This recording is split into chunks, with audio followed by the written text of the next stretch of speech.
তো এই যে বন্ধুরা দেখুন কি সুন্দর হয়েছে পোস্ত দিয়ে আলু ভাজা। কেউ বলবে এটা পচা আলু বলে, কেউই বুঝতে পারবে না যেটা পচা আলু।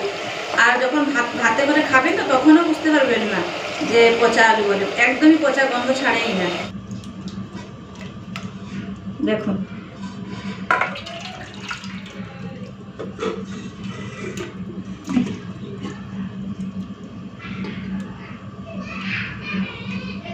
এই যে দেখুন দারুণ হয়েছে, আর কালারটাও জাস্ট ফাটাফাটি এসেছে না, খুব সুন্দর হয়েছে।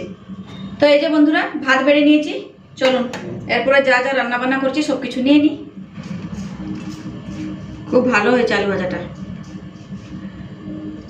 তো নিয়ে নিলাম পোস্ত দিয়ে আলু ভাজা, একটা বড় সাইজের লেগ পিস, বড় না মিডিয়াম। আলু তো নেই, এইসবই দিয়ে আজকে খাওয়া দাওয়া হবে।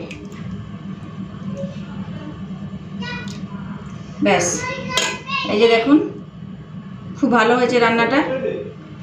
তো এই যে বন্ধুরা নিয়ে নিচ্ছি চিকেন কারি। তো বন্ধুরা এই যে আজকে রাত্রিবেলা খাওয়া দাওয়া খুবই জমজমাট।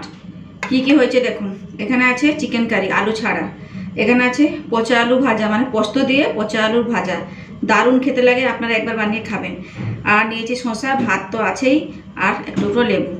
চলুন, আর এদিকে শসাও আছে, আর এখানে লেবুও কাটা আছে, আর এই যে পোস্ত দিয়ে আলু ভাজাও রয়েছে। আর এটা দেখুন, এবার চিকেন কারিটা দেখে নিন। এই যে চিকেন কারি কেমন হয়েছে। তাহলে বন্ধুরা এই যে আমাদের রাত্রের খাবারের মেনু তো দেখতেই পেলেন। নিয়েছি ভাত, চিকেন কারি, তার সাথে পোস্ত দিয়ে আলু ভাজা, লেবু আছে, শসা আছে।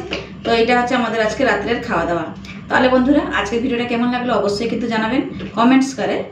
তাহলে আজকের মতো এখানে থাকলাম, টাটা।